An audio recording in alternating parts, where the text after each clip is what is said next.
1. 문득 이런 생각이 든 적 있나요? 어느 순간 이런 생각이 들 때가 있습니다. 예전에는 연락하던 사람이 많았는데 지금은 휴대폰을 열어도 먼저 연락할 사람이 거의 떠오르지 않습니다. 예전에는 친구들과 약속을 잡느라 바빴고 단톡방은 늘 시끄러웠습니다. 그런데 지금은 단톡방 알림도 조용해졌고 마지막 메시지는 몇 달 전에서 멈춰 있습니다. 어느 날 문득 휴대폰 연락처를 내려보다가 이런 생각이 스쳐 지나갑니다. 왜 이렇게 친구가 줄어들었지? 이상하게도 특별히 싸운 기억은 없습니다. 누군가와 크게 다툰 것도 아닙니다. 그런데도 사람들은 하나둘씩 멀어집니다. 그리고 그 순간 대부분의 사람들은 이런 생각을 합니다. 내가 문제가 있는 걸까? 하지만 심리학에서는 조금 다른 이야기를 합니다. 사실 친구가 점점 줄어드는 현상은 대부분의 사람에게 자연스럽게 나타나는 변화입니다. 그리고 이 변화에는 몇 가지 공통된 심리가 숨어 있습니다. 나이가 들수록 사람은 관계를 정리하기 시작합니다. 사람은 나이가 들수록 관계의 개수를 줄이고 대신 관계의 깊이를 선택하는 경향이 있습니다. 이것을 심리학에서는 선택적 관계 형성이라고 부릅니다. 어린 시절이나 20대 초반에는 관계의 숫자가 중요합니다. 많은 친구, 많은 모임, 많은 연락처가 일종의 사회적 자산처럼 느껴집니다. 그래서 우리는 새로운 사람을 만나는 것에 비교적 적극적입니다. 하지만 시간이 지나면서 사람은 조금씩 깨닫기 시작합니다. 모든 관계를 유지하는 것은 생각보다 많은 에너지가 필요하다는 사실을 말입니다. 사람을 만나려면 시간도 필요하고 감정도 필요합니다. 누군가의 이야기를 들어주고 공감해주고 때로는 맞춰주기도 해야 합니다. 그런데 어느 순간부터 사람은 이런 질문을 스스로에게 던지게 됩니다. 이 관계는 내게 정말 중요한 관계일까? 이 질문이 시작되는 순간부터 관계의 숫자는 자연스럽게 줄어들기 시작합니다. 3. 사람은 자신이 편안한 관계만 남기게 됩니다.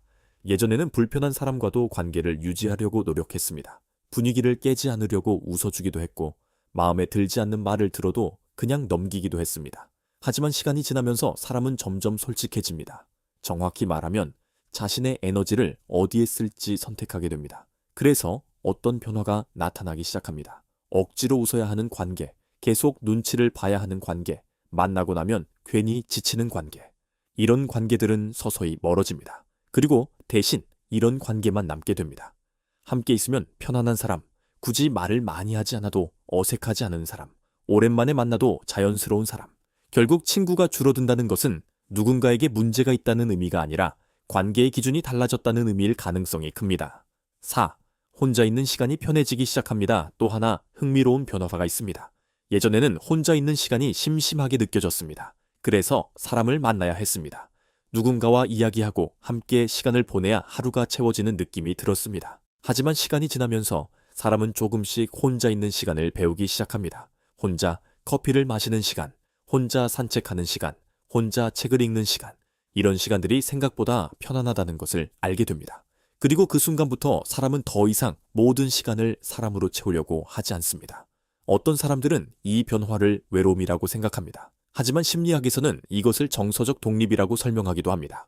사람은 점점 타인에게 의존하지 않고도 스스로 시간을 채울 수 있게 됩니다. 그리고 그 결과 관계의 숫자는 자연스럽게 줄어듭니다. 5.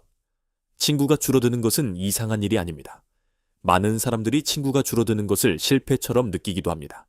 마치 사회성이 부족해진 것처럼 느끼기도 하고 인간관계를 잘 못하는 것처럼 생각하기도 합니다. 하지만 실제로는 그렇지 않습니다. 대부분의 사람들은 20대 후반을 지나면서 관계의 변화가 시작됩니다. 모임은 줄어들고 연락도 줄어들고 대신 몇 명의 사람만 남게 됩니다. 그리고 그 몇 명의 사람들은 생각보다 오래 곁에 남습니다. 중요한 것은 관계의 숫자가 아니라 관계의 질이라는 사실입니다. 그리고 어떤 경우에는 친구가 줄어든다는 것이 오히려 더 건강한 변화일 수도 있습니다. 불필요한 관계에서 벗어나고 자신에게 정말 중요한 사람들과 더 깊은 관계를 만들 수 있기 때문입니다. 6. 어쩌면 당신도 이런 변화 속에 있을지도 모릅니다. 그래서 만약 요즘 이런 생각이 들었다면 왜 이렇게 친구가 줄어들었지? 그 질문에 너무 불안해하지 않아도 됩니다. 그것은 어쩌면 당신이 조금 더 자신에게 솔직해지고 있다는 신호일지도 모릅니다. 더 이상 억지로 관계를 유지하지 않고 더 이상 불편한 관계에 시간을 쓰지 않고 당신에게 진짜 중요한 사람들을 선택하고 있다는 신호일 수도 있습니다. 그리고 흥미로운 사실 하나가 있습니다. 이렇게 관계가 줄어드는 시기를 지나고 나면 사람은 오히려 더 안정된 인간관계를 갖게 되는 경우가 많습니다. 많은 사람이 아니라 몇 명의 진짜 사람이 곁에 남게 되기 때문입니다. 어쩌면 지금 당신의 주변이 조금 조용해졌다면 그것은 무언가를 잃고 있는 과정이 아니라 오히려 진짜 관계가 남아가는 과정일지도 모릅니다. 그리고 어쩌면 지금 당신의 주변이 조금 조용해졌다면 그것은 무언가를 잃어버린 것이 아니라 오히려 진짜 관계가 남아가는 과정일지도 모릅니다. 많은 사람이 아니라 몇 명의 진짜 사람이 곁에 남는 것. 어쩌면 그것이 우리가 결국 찾게 되는 인간관계일지도 모릅니다. 혹시 여러분도 예전보다 친구가 줄어들었다고 느낀 적이 있나요? 그렇다면 그 변화가 언제부터 시작됐는지 한번 떠올려 보세요. 생각보다 많은 사람들이 같은 경험을 하고 있습니다. 이런 사람들의 심리 이야기가 흥미로웠다면 구독과 좋아요를 눌러주세요. 앞으로도 우리가 일상에서 느끼지만 쉽게 설명하지 못했던 인간의 심리를 계속 이야기해 보겠습니다. 그리고 오늘 이야기처럼 혹시 여러분에게도 비슷한 경험이 있다면 댓글로 남겨주세요. 여러분의 이야기가 또 다른 사람에게 공감이 될지도 모릅니다. 다음 영상에서는 더 흥미로운 심리 이야기로 찾아오겠습니다.